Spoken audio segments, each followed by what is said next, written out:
अगर आपको face draw करना मुश्किल लगता है या हर बार आंख, नाक, मुंह अलग-अलग जगह पे बन जाता है, तो टेंशन मत लो।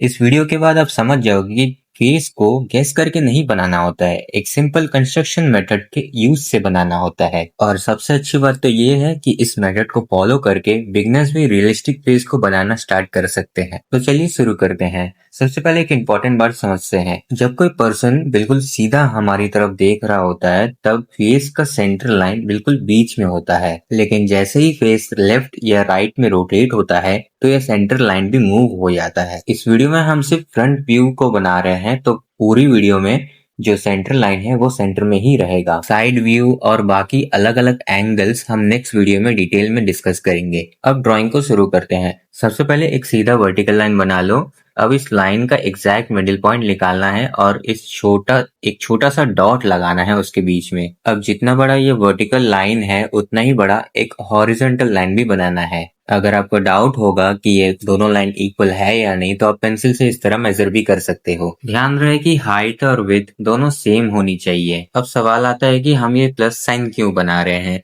क्योंकि हमें फेस का कंस्ट्रक्शन के लिए एक सर्कल बनाना है और एक परफेक्ट सर्कल बनाना बिगनर्स के लिए थोड़ा डिफिकल्ट होता है, इसलिए हम पहले इस तरह से कंस्ट्रक्शन के लिए लाइन बना रहे हैं। और ये प्लस हमें एक सर्कल का साइज और प्रोपोर्शन कंट्रोल करने में भी हेल्प करता है। अब इस प्लस के अराउंड एक स्मूथ सर्कल बना दीजिए। परफेक्ट सर्कल बनाने की टेंशन मत लेना, थोड़ा ऊपर नीचे हो सकता है, प्रॉब्लम नहीं है इस बात से।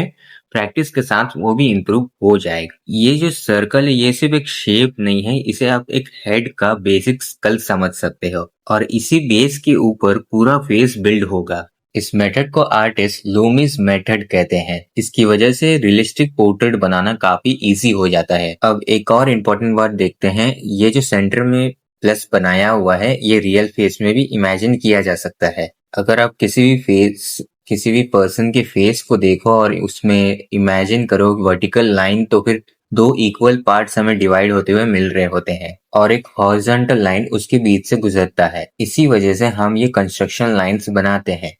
ये रैंडम लाइंस नहीं है, ये हम बनाते हैं फीचर्स को एग्जैक्टली प्रोपोर्शन में रखने के लिए। अब अगला स्टेप बिगनर्स को थोड़ा कंफ्यूजिंग लग सकता है, लेकिन मेरे साथ स्टेप बाय स्टेप फॉलो करना। सर्कल के सेंटर से ऊपर के हिस्से को 3 इक्वल हिस्से में डिवाइड करना है। बिल्कुल इसी तरह सेंटर के नीचे वाले हिस्से को भी 3 इक्वल हिस्से में डिवाइड करना है। अब ये लाइंस सिर्फ मार्किंग लग रही होगी, लेकिन कुछ देर में ये समझ में आएगा कि ये क्यों हम बना रहे हैं। जो आर्टिस्ट होते हैं वो इन लाइंस के हेल्प से hair line, eyebrow line, nose और फेस का जो प्रोपोर्शन है उसको सही जगह पे ला पाते हैं, उसको कंस्ट्रक्ट कर पाते हैं। इसे स्किप मत करना, वरना रियलिस्टिक बनाना काफी मुश्किल हो जाएगा। अब तक हमने सर्कल बना लिया है, उसके अंदर कंस्ट्रक्शन लाइंस भी रेडी कर लिया है। अब एक सवाल आता है, अगर हमारा हेड गोल है तो फिर हम सर्कल के साइड को कट क्यों करते हैं? इसका रीजन बहुत सिंपल है।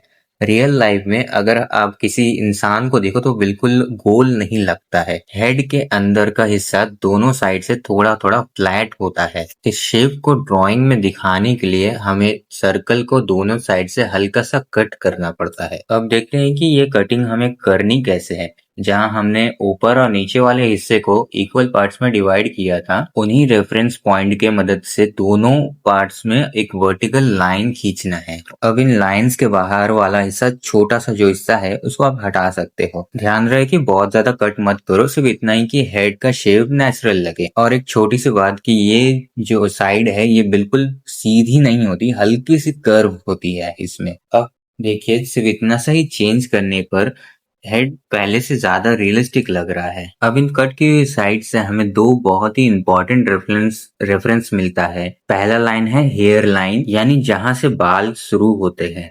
ध्यान रहे कि मैंने बोला है जहां से बाल शुरू होते हैं, ना कि जहां पर बाल एंड होते हैं। मैं उस जगह की बात कर रहा हूँ जहां पर फोरहेड खत्म होता है और हेयर स्टार्ट होती है। और दूसरी लाइन है बॉटम ऑफ द नोज, यानी नाक का सबसे निचला हिस्सा।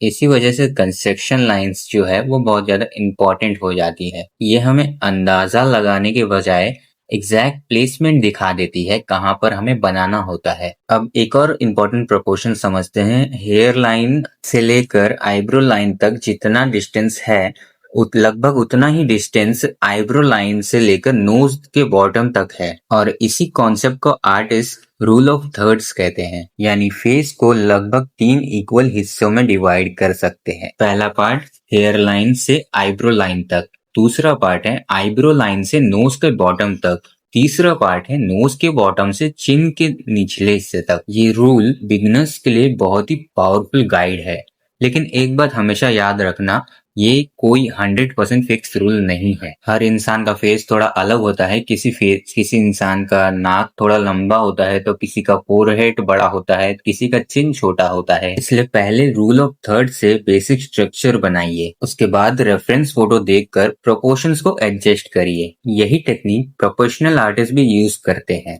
अब एक बार पूरा स्ट्रक्चर देखिए। हमारे पास सर्कल है, साइड फ्लैट हो चुका है, हेयर लाइन मिल गई है, आईब्रो लाइन भी मिल गई है, नोज की लाइन भी मिल गई है। अब बस बाकी बचा है तो जॉ और चिन बनाना बाकी है, और उसके बाद हम फेस के फीचर्स को उसकी सही जगह पे प्लेस कर सकते हैं। अब तक हमने हेड का बेसिक स्ट्रक्चर कंप्लीट कर लिया है। सर्कल बन गया है, साइड कट हो चुका है, हेयर लाइन हो गया, आईब्रो लाइन भी, नोज लाइन भी मिल गई है। अब सबसे इम्पोर्टेंट पार्ट जॉ और चिन बनाता है। अब और जो बिगिनर है यही सबसे ज्यादा मिस्टेक करते हैं। बहुत लोग जॉ को सीधा नीचे ले आते हैं और बहुत सारे लोग उसे सीधा गोल ही कर देते हैं, लेकिन रियल फेस में जॉ एक नेचुरल एंगल होता है। तो सबसे पहले जब सर्कल की साइड्स कट हुई थी, उस पार्ट के नीचे की तरफ एक हल्का सा स्ट्रेट लाइन हमें खींचना है। ये लाइन हमें जॉ का डायरेक्शन बताती है। अब दोनों तरफ का जॉ जो है सबसे पहले हल्का सा अंदर की तरफ घुसा हुआ होगा और एक एंगल में होगा। ध्यान रहे कि दोनों साइड जितना हो सके उतना ज्यादा इक्वल हो। अब इन दोनों लाइंस के नीचे एक छोटी सी हॉरिजॉन्टल लाइन से इनको ज्वाइंट कर सकते हो। अब हमारा चिन्ह तैयार हो गया है। अगर आपने ये स्टेप सही से फॉलो किया तो आपका जो फेस है उसके ओवरऑल बैलेंस काफी ज्यादा इंप्रूव हो जाएंगे। अभी भी हमने आंख, नाक, लिप्स इन सब चीजों को डिटेल में नहीं बनाया है, और फिर भी फेस पहले से कितनी ज्यादा रियलिस्टिक लग रहा है। इसी वजह से जो प्रोफेशनल आर्टिस्ट है वो डिटेल से ज्यादा कंस्ट्रक्शन पे फोकस करते हैं। अब फीचर्स की प्लेसमेंट्स को समझते हैं। आईब्रो हमेशा आईब्रो लाइन के आसपास बनेगी, आईज भी उसके एरिया में ही होगा। नोज का बॉटम उस लाइन तक आता है जो हमने पहले बनाई थी। अब लिप्स की बात करते हैं। बहुत सारे बिगनर्स लिप्स को नोज और चिन के बिल्कुल बीच में बना देते हैं, लेकिन असल में एक और गाइडलाइन होती है। नोज के बॉटम और चिन के बीच का डिस्टेंस इमेजिन कीजिए, उसके लगभग बीच वाला पॉइंट लोअर लिप्स के नीचे वाला एरिया को इंडिकेट करता है, और लिप्स इस लाइन के थोड़ा सा ऊपर बनती है। यानी लाइन जो है वो लिप्स के बीच में नहीं बनती बल्कि लोअर लिप्स के नीचे रेफरेंस देती है। ये छोटा सा डिफरेंस ड्राइंग को काफी नेचुरल बना देता है। अब एक बार पूरा फेस देखते हैं। सबसे ऊपर हेयर लाइन, उसके नीचे आईब्रो लाइन, फिर नोज का बॉटम और सबसे नीचे चिन। ये 3 मेजर सेक्शन मिल करके फेस का बेसिक प्रोपोर्शन बनाते हैं। लेकिन एक बात हमेशा याद रखना, रूल्स को फॉलो कीजिए लेकिन रेफरेंस फोटो को इग्नोर मत कीजिए। हर इंसान का फेस अलग अलग होता है। किसी का फोरहेड बड़ा होता है तो किसी का जो जॉ है वो शार्प होता है, किसी का चिन छोटा होता है। इसलिए कंस्ट्रक्शन से पहले फाउंडेशन बनाइए और फिर बाद में रेफरेंस देखकर प्रोपोर्शंस को एडजस्ट कीजिए। यही प्रोसेस बिगिनर्स को धीरे धीरे करके कॉन्फिडेंट आर्टिस्ट बनाता है। आज के इस वीडियो का गोल परफेक्ट ड्राइंग बनाना नहीं था, गोल था कि समझ में आए कि फेस का फाउंडेशन कैसे बनाते हैं। अगर फाउंडेशन स्ट्रांग होगा तो आंख, नाक, लिप्स और बाकी सारे डिटेल्स बनाना बहुत ज्यादा आसान हो जाता है। नेक्स्ट वीडियो में हम आईज, नोज, लिप्स को कंस्ट्रक्शन के ऊपर कैसे स्टेप बाय स्टेप ड्रॉ करते हैं वो सीखेंगे, ताकि आप